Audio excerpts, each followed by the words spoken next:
Welcome to 4 Cities and 421 Flies, brought to you by thepricegenie.com. All right, welcome back to 421 Flies. Have we got a great adventure for you today? Yeah, we're going to be flying here in Nevada out to the Lovelock Cave.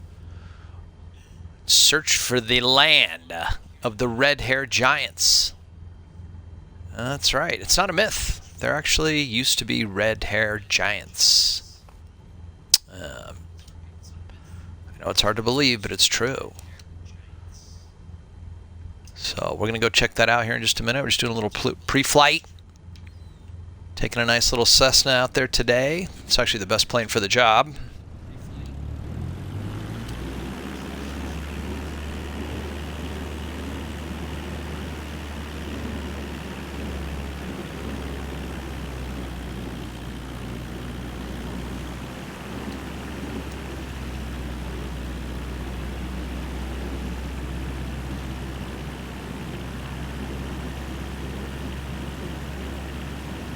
Beautiful weather here today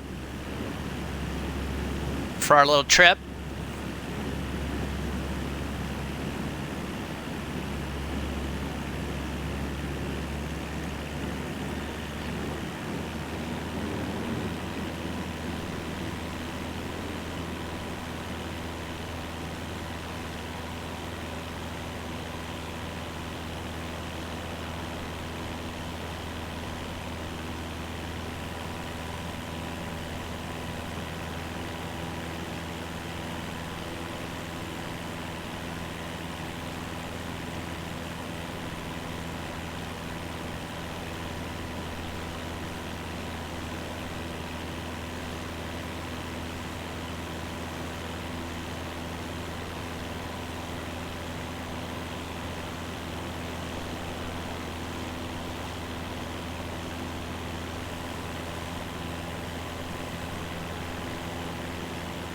Actually did not. Yeah, I already broke off from that. 421 continue for south departure.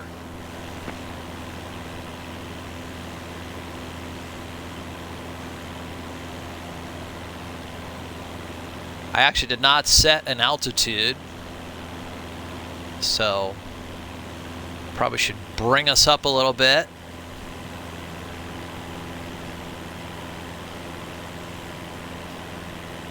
It's a little sightseeing adventure here. Remember, 1 week from today, it's our big trip. 421 Flies over the North Pole.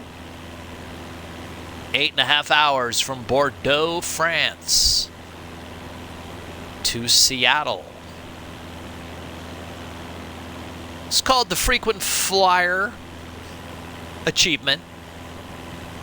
The historic migration of the Asobo development team of Flight Simulator to the Microsoft Empire headquarters.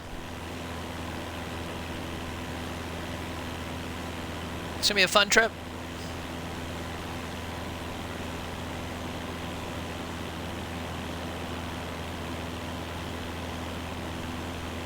Still have a couple of sponsorship spots available. I mean, it's 8.5 hours. So plenty of time to talk about newsletters and cookies and coffees and sleep. All brought to you by thepricegenie.com.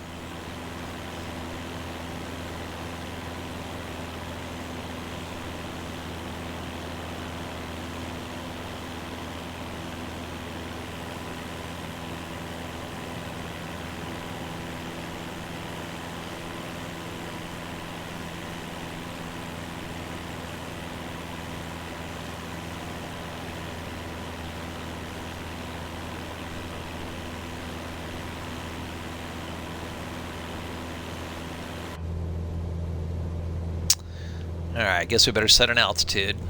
Make everybody comfy, right?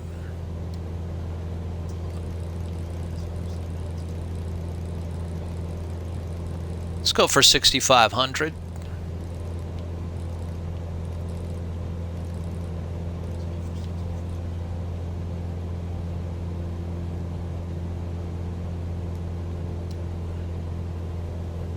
There we go. Indica 421, leaving my airspace frequency change approved. Reno Tower Indica 421 frequency change. NorCal approach Indica 421 is type Cessna Skyhawk 5 miles north of Reno, 5,800 feet. Request flight following. Indica 421, NorCal approach. Squawk 0127. Squawk 0127 Indica 421. Indica 421, radar contact 6 miles north of Reno, 5,700 feet. Altimeter tree 0.17. Roger, Indica 421.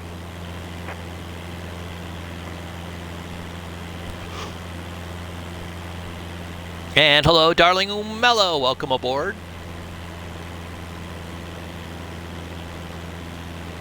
Got a little flight traffic out there as well.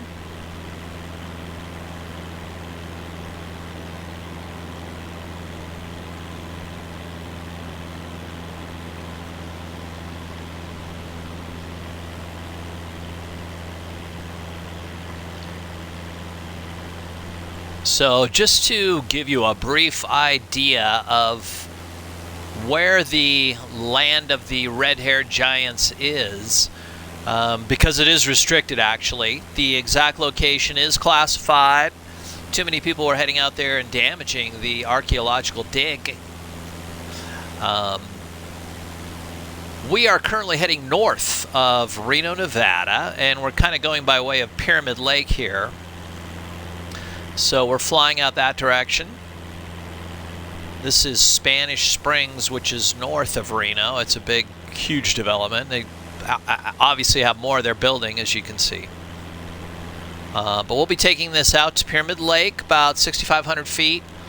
And then from there, you go east over the desert to the land of the red-haired giants.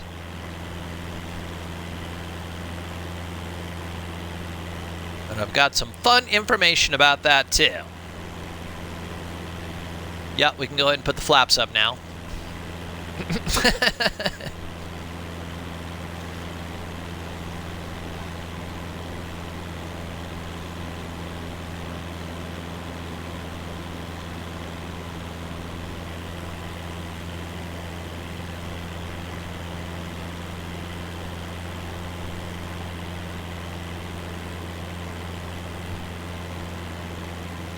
Of course, today's flight is sponsored by thepricegenie.com. Featuring Pete's Coffee. Yep, we drink the organic Pete's Coffee. All their yummy varieties. In fact, we've got a really good special with free delivery on thepricegenie.com. If you're a coffee drinker. Like those of us here at The Price Genie.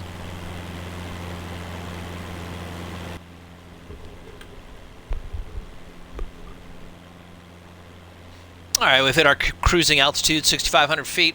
It's barely going to be enough to squeeze through the mountains here on our way out to Pyramid Lake. We're about to cross the line out of Nevada into the Pyramid Lake Paiute Tribes Indian Nation. People like, I don't know if they still use reservations. It's probably out there, but it's really nations. There are many Native American or Indian nations throughout the United States. And in the state of Nevada, we have 5 or 6 of them. I'm not exactly sure. But the closest one to Reno is the Pyramid Lake Paiute tribe. And Pyramid Lake is one of those places everybody goes to at least once. There's been theories that there is an underground passage from Lake Tahoe. Like you can, let's somebody drowns in Lake Tahoe. This apparently has happened before. Drowns in Lake Tahoe, their body will mysteriously show up at Pyramid Lake. So there's been this whole idea, never proven, that there is actually an underground, aquifer or whatever between Lake Tahoe and and Pyramid Lake? I just don't know.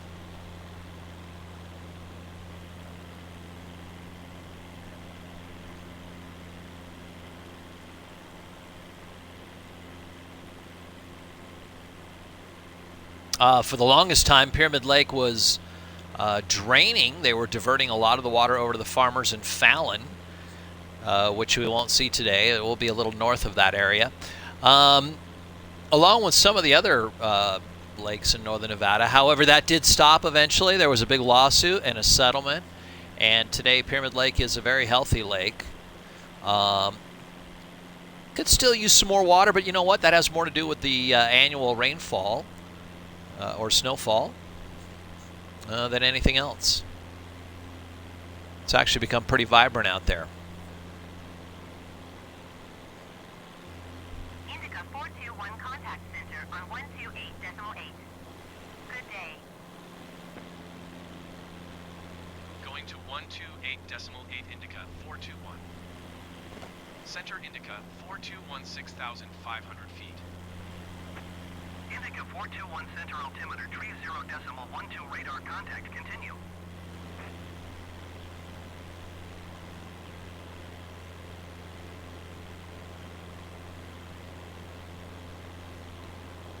.421 flies. We're about to go over the small metropolis of Sutcliffe. This is where you would go to launch your boat, pick up some bait, get your fishing license, any beverages or food that you may not have brought with you.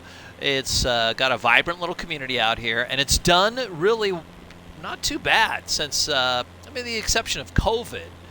But since the lake began to fill back up again, it's done a lot better over the last couple of decades. Way, way out there is the Pyramid Lake Pinnacles.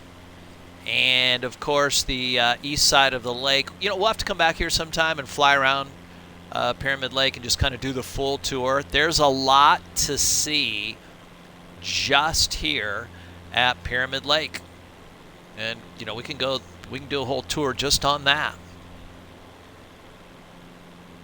But today it's the Lovelock red-haired giants,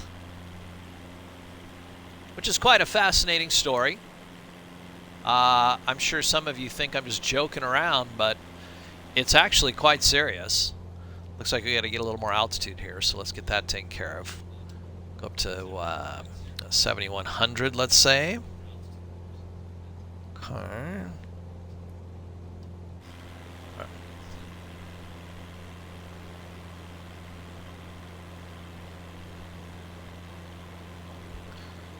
All right, so we'll get a little more altitude here.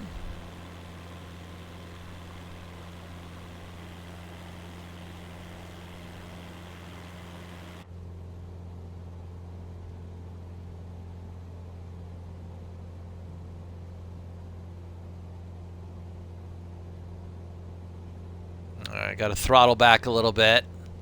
Engines run a little hot. All right, that's better.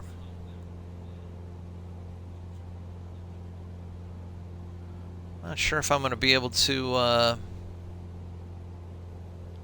might have to pull this altitude change off manually. Hold on. Welcome back to The Price Genie at thepricegenie.com. This is the face of AI design. Artificial intelligence is going to be everywhere, so why not put it on your shirt? The robots are coming. This is the face of AI. Seriously, this is what AI really looks like. It looks great on aprons, coffee mugs, and coasters for a gift. Shirts, skirts, dresses, hoodies, sweatshirts, baseball caps, dad hats, and bucket hats. They all have the face of AI. We've even got tote bags, duffel bags, blankets, pillows, duvet covers, and shower curtains. Yes, even acrylic block art for your office, all with the face of AI. New items magically appearing every day. Subscribe to the Magic Lamp. It's all at The Price Genie at thepricegenie.com. Quality at great prices. Welcome back. to 4 cities and 421 flies.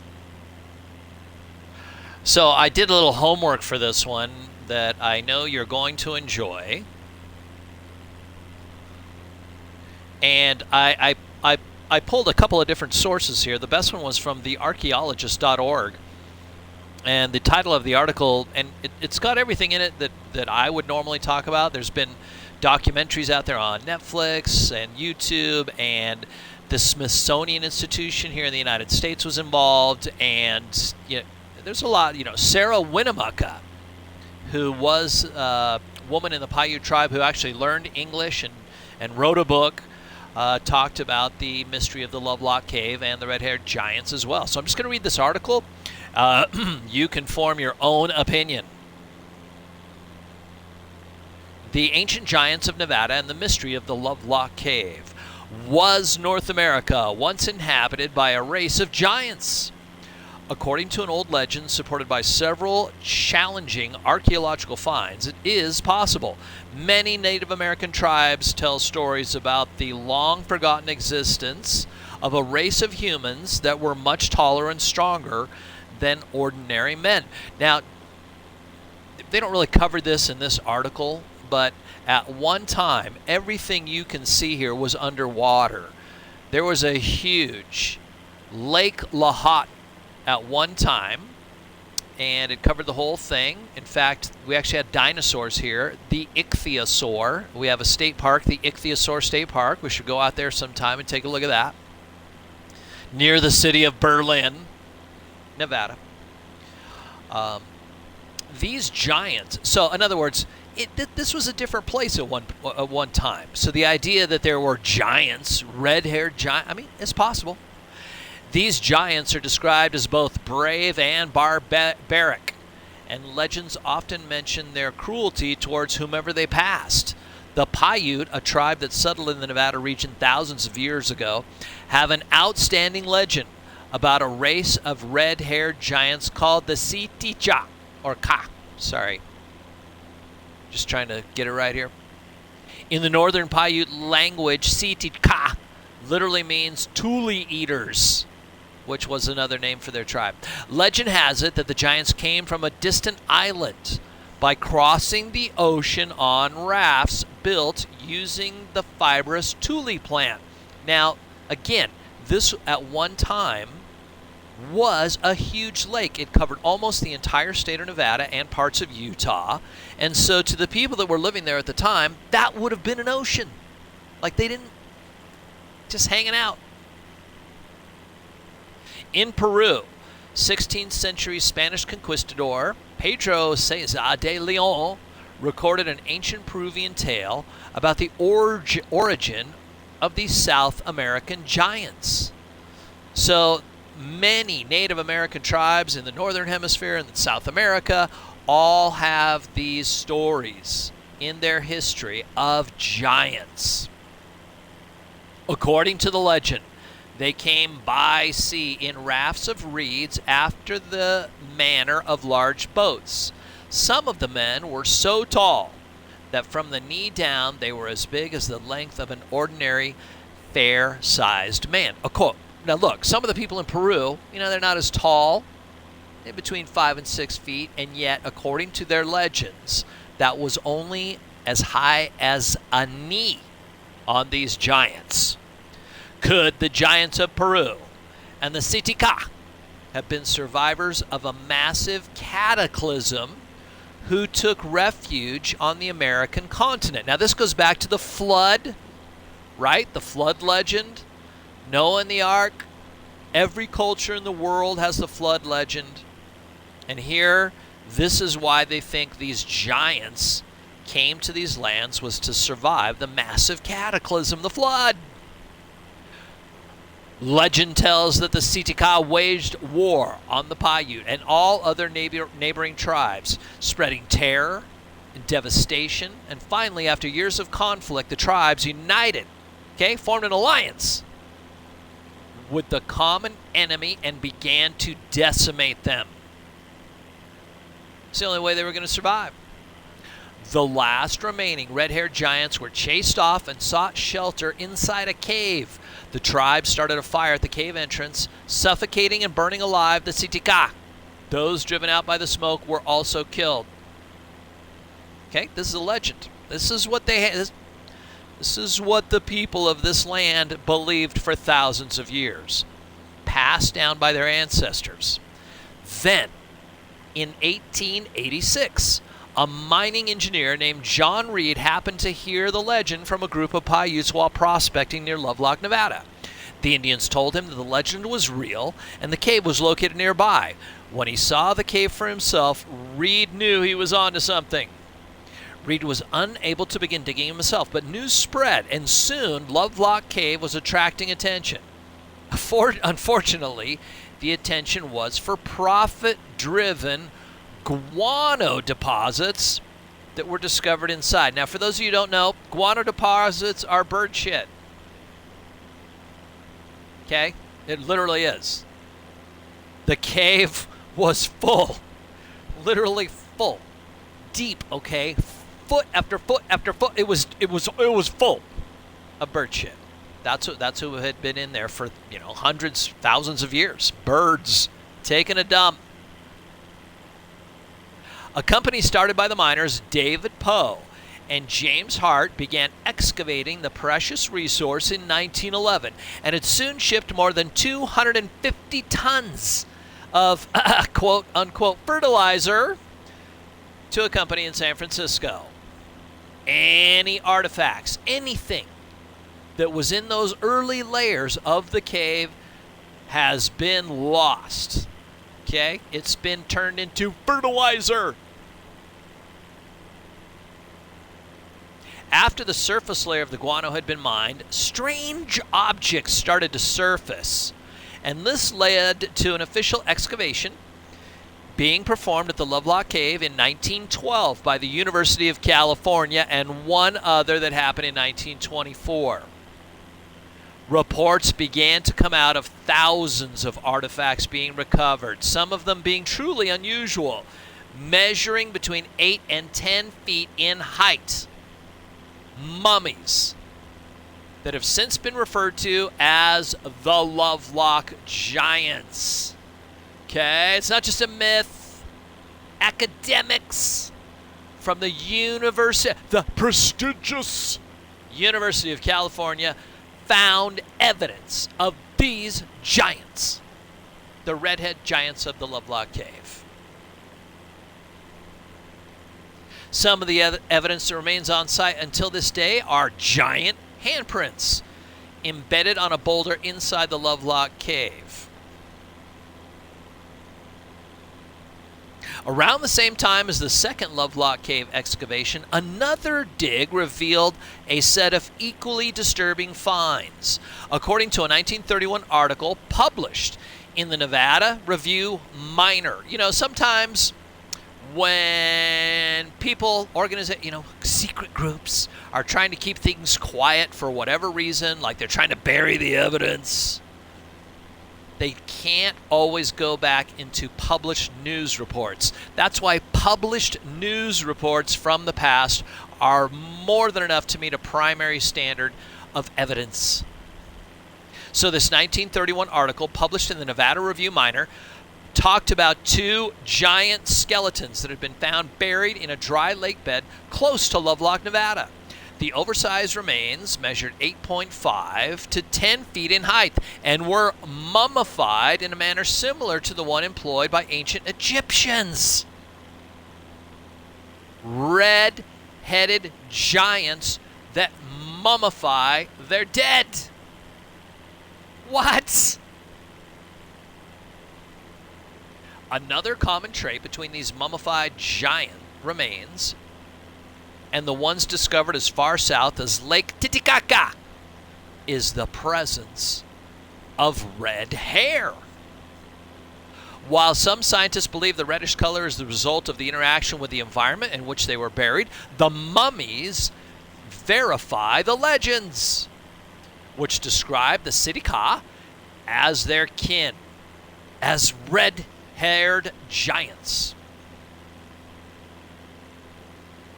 Now, there are some alternative theories about this that believe these violent giants were none other than the biblical Nephilim, the forsworn offspring of the sons of God with the daughters of men. Right? Gods and men, Nephilim, it's in the Bible. Yep. Now, if this is true, there's a little chance we might get to see any of the giant mummies.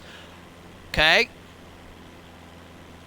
Because the Smithsonian Institution, there's been a documentary about this. There's been pictures of a museum out in Lovelock, I think it was. It may have been Fernley, but I think it's Lovelock. They had a museum where they had these skeletons. And back in the 20s and 30s, the Smithsonian Institution came and collected all of the archaeological evidence. It's never been seen from or heard from again. And today, the actual location of the Lovelock Cave is somewhat restricted. You're not supposed to be up there. Very interesting, wouldn't you say? The Sitika. Yeah. Red-haired giants. Except for you. Today, 421 flies you to the Lovelock Cave. We are going to see the land of the red giants. And where they were smoked out. Yeah. Smoked out by the Paiutes.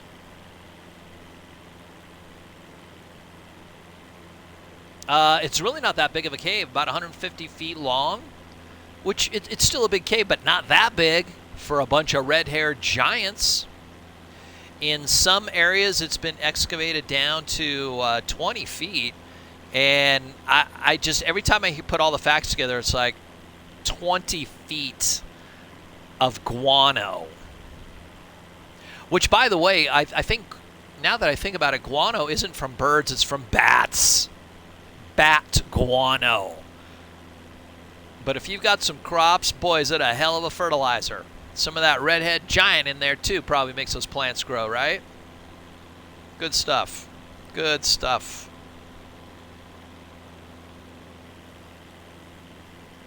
Along with some of the human remains that were found in the cave, they also found a wide variety of animals, including extinct species, okay, like the giant ground sloth. I don't know how many of you ever seen a skeleton of a giant ground sloth. It's huge. Huge. Okay, for a sloth. And the Pleistocene horse. And as you know, the environment plays a big role in the size of the animals that live in it, and humans. And so the idea that there were red-headed giants while all these other animals that were running around at the time of significant size, kind of passes the test for me. At least I think it's a lot of evidence. It's very interesting, right? Interesting story. Oh yeah, I forgot the best part. The reason the local tribes were so terrified is because the red-haired giants of the Lovelock Cave were cannibals. Okay, they were literally going out and eating and killing the other tribes, and that's why they made war on them. They didn't have a choice, which is often the case.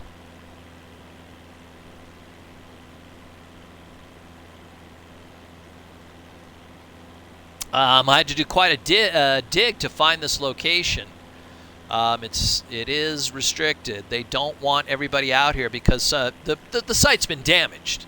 You know, there's people out there that want to get their own guano. I guess there's something about having guano. And so after some damage, they locked it up. I believe they installed an iron door. The federal government, I believe it was, the Smithsonian, put an iron door on the cave. A padlock is on there, a big thick one. And if you do happen to be an archaeologist or someone who wants access and have a legitimate reason, they will grant you access, but you have to make a request and they'll have to go up and unlock it for you. That is the story, the legend. Red-headed giants of the Lovelock Cave. That's where we're going today. 421 flies.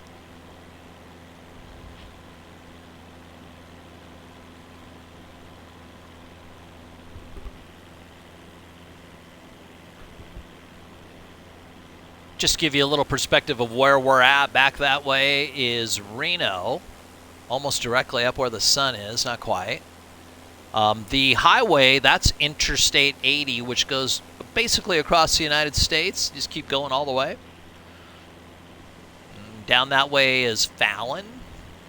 And then up there is where we'll be landing in Lovelock, which is kind of past that way that you see the highway go to the right. It'll turn left up there. That's where Lovelock is. We've got about 6 miles here from the cave, and so we're going to go ahead and take the plane down so we can get a close look at what's going on down there. All right, just hang on.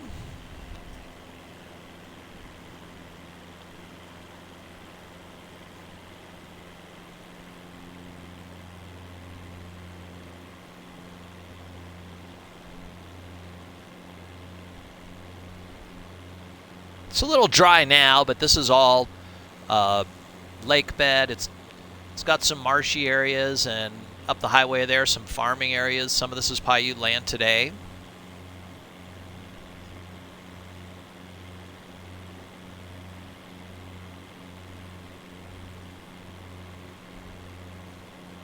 And we're coming up on the cave now.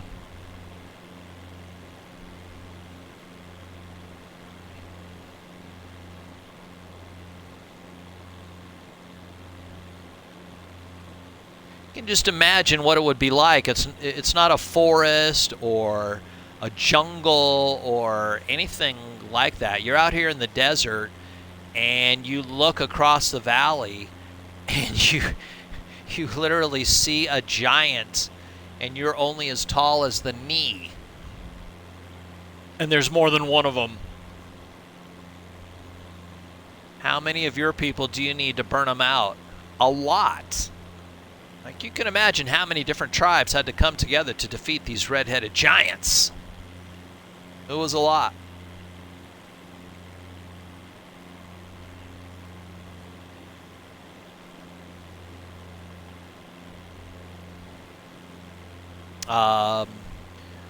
Once the settlers, I don't use the term white man because, frankly, there was African Americans, there was people from around the world who came out west to settle. And when they did, the Native American tribes fought back, and they fought back viciously at times, including the Paiutes. They won more than once here in Nevada. And so the idea that they came out here and defeated some giants, I bet that battle was huge. It's crazy. And this is where it happened. Okay, see this little mound here? This is where the Lovelock Cave is, right here. Right in here. We're going to come around more than once, just so you can get a complete view of the area.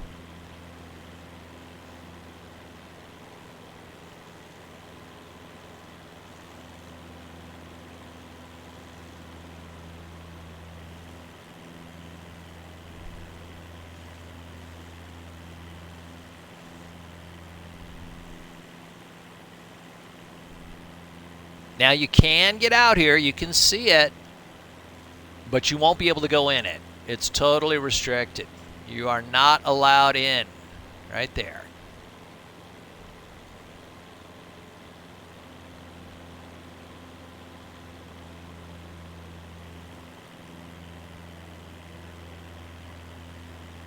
Now, I know it looks a little desolate, it is the desert, but there are literally hundreds of locations in the state of Nevada just like this. All kinds of history attached. Nice, dry, sun-baked landscape. Yeah. Gonna take one more pass here so you can get a good look. See where the road goes in the circle? It's kind of right there.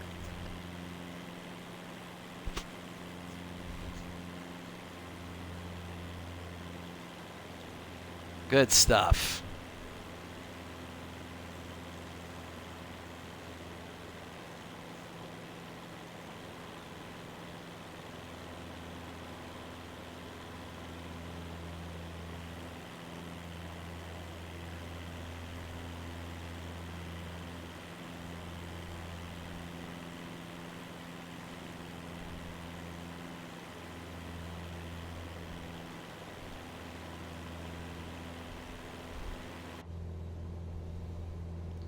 Gonna set our altitude back down to, I don't know, 4,000 feet.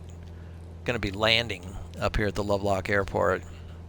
They have an outstanding barbecue there in Lovelock. So, pick the perfect place to go.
Yeah, the Black Rock Grill. That's what it is. Really good restaurant. Really good barbecue. PJs and also the crispy, crunchy chicken are not bad either. They also have a great little cafe there, the Lovelock Cafe. So, plenty of places to grab something to eat real quick. Well, take your time. We're staying the night here.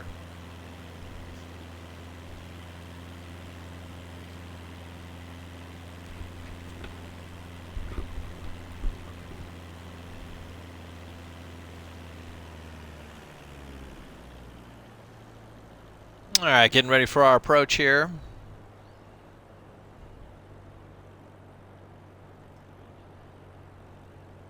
I'm not even sure anybody actually manages the Lovelock Airport. I forget if there's a tower there or not. We'll see. Yeah.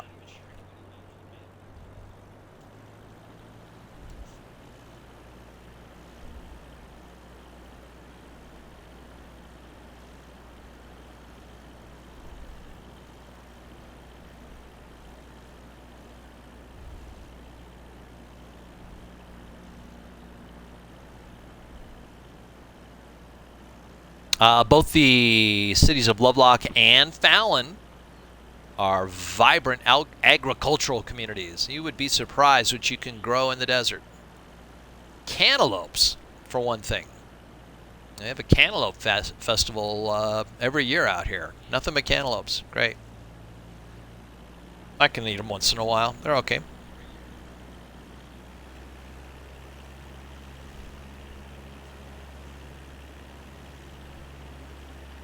You ever have a cantaloupe? You know what that is, right?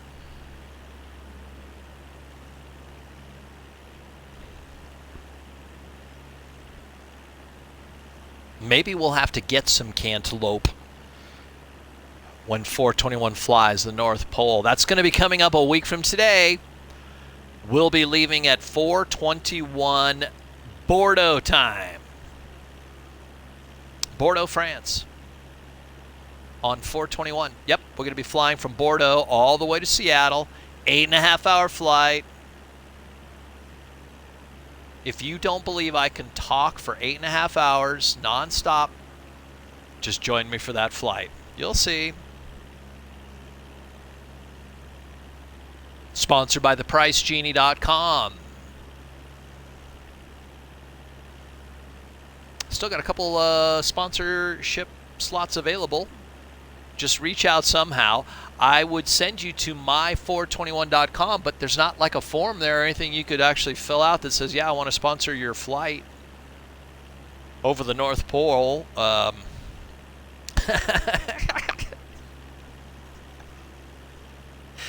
See, this is part of how you develop a brand, okay? You sell sponsorships to your brand without actually having a way for anyone to buy one. You see, the key to good brand development is scarcity. And this is how you create it. 421 flies.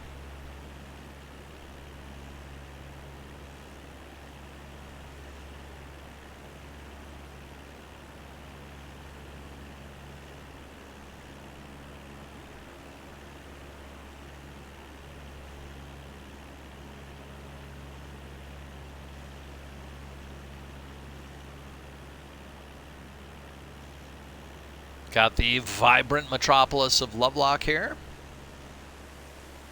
It's really way out there. It's almost 2.5 hours from Reno, so don't let the flight time fool you.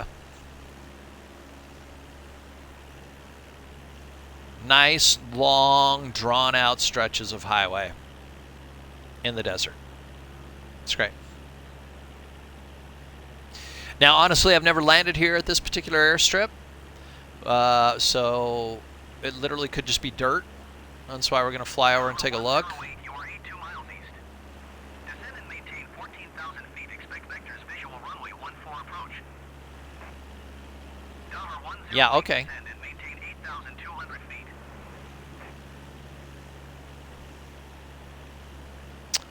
Yeah, that's like pretty much like dirt to me. Kilo It's Lima okay. Oscar Echo Traffic Indica, 4211 miles, south 4,500 feet, inbound to land runway 6. Oh, it's there. Yeah, right there. See? There's the little pattern entry right into the dirt airstrip. You know, I don't really need a pattern entry into a dirt airstrip. I'm just saying. Like, I think I can figure it out from here, boys. All right, hang on. This is going to be a little quicker than their little patterned approach. I told you, the pattern approaches are great. That's nice. That's why I leave them on, especially when it's the big airliner. 747, A320, 787. I might actually spend the money to get the 787 because it's such a cool airplane. Yeah, I don't know. We'll see. But my point is, sometimes on these less traveled routes, these pattern approaches, literally will crash you into a mountain. Be like, yep, just take this approach. Crash. Not doing that. Think I can figure it out. Look for the dirt airstrip. That's where you put the airplane. I don't believe I have a lot of commercial traffic to worry about out here, right?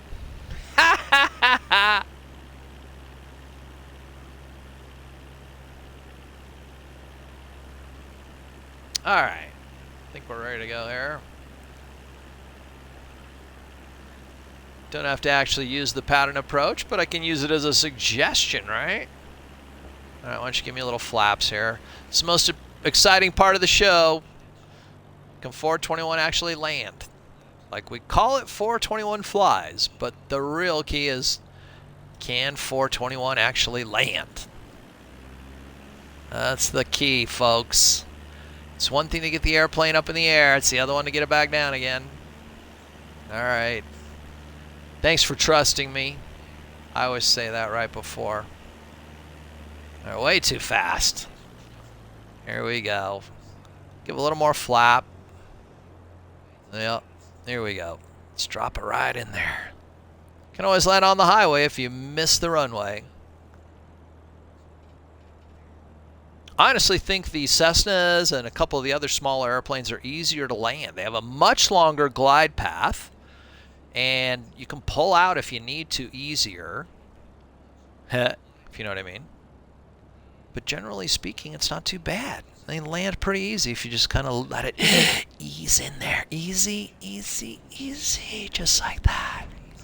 Oh, yeah.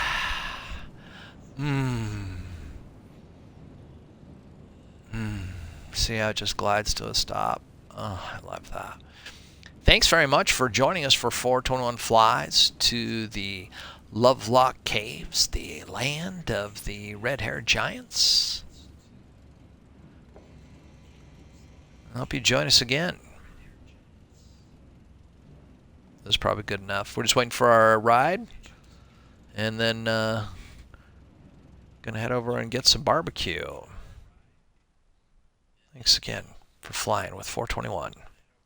4 cities. We sure hope you've enjoyed your flight. See you next time. 421 Flies at 4 cities.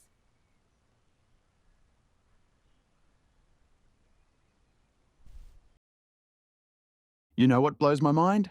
A recent study found that 68% of relationship-ending conflicts start with seemingly trivial disagreements, like how to make the perfect cup of coffee. That's such a fascinating statistic. What made you bring that up? At the Price Genie, we keep an eye on research. Well, I just came across this story that perfectly illustrates this. A young couple whose relationship is potentially unraveling over their morning coffee routine. He's 24, she's 23, and they've been living together for 6 months when things started getting intense. Intense over coffee. That seems a bit extreme. So here's what happened. This guy had this sweet morning ritual of making coffee for his girlfriend. But she started demanding this incredibly precise method, measuring grounds to the exact gram, pre-warming mugs for exactly 30 seconds, specific milk temperatures. Oh wow, that's getting into professional barista territory. How did he handle all these new requirements? At first, he tried to accommodate everything because, in his words, if she loves coffee that much, I want to make it nice for her. But it turned into this daily interrogation about every single detail of the process. You know, this reminds me of research showing how criticism in relationships typically follows gender-specific patterns. What happened next? Well, things reached a breaking point when she actually took his carefully made coffee, dumped it down the sink, and started making it herself while lecturing him about doing it wrong. Relationship experts call these kinds of moments sentinel events, seemingly minor incidents that reveal major underlying issues. That's such a powerful example of how these small conflicts can escalate. How did people online respond to this? The response was fascinating. One comment got over 19,000 reactions saying, "If I ask my boyfriend to do something for me, I accept that it is a favor, and I can't be picky." But what's really interesting is how this reflects broader patterns in relationship dynamics. Tell me more about those patterns, especially the gender differences you mentioned earlier. So research shows that men typically respond to criticism by withdrawing, which is exactly what this guy did by saying, "Make your own coffee." Women, on the other hand, often try to regain control through increased specificity, like these detailed coffee instructions. That's really interesting how these gender-typical responses can actually make conflicts worse instead of better. Exactly. And what's particularly fascinating is that studies show these daily interactions are actually better predictors of relationship success than how couples handle major conflicts. It's these small moments that either build or erode trust over time. So what do relationship experts suggest for handling these kinds of situations? Well, the key is recognizing when something is actually about the surface issue, in this case, coffee, and when it's about deeper patterns. Research indicates that couples who can identify these underlying issues are 67% more likely to resolve conflicts successfully. That makes so much sense. How can couples start recognizing these patterns? One effective approach is what therapists call the pause and reflect method. Before reacting, ask yourself, is this really about coffee, or is it about feeling respected and appreciated? Studies show this simple pause can reduce relationship conflicts by up to 30%. These statistics really put things in perspective. What's your take on the future of this coffee-conflicted couple? Well, relationship experts suggest that couples who can turn these conflict points into opportunities for growth have a much better chance of long-term success. But here's the kicker. Research shows that 85% of relationship issues are actually unsolvable.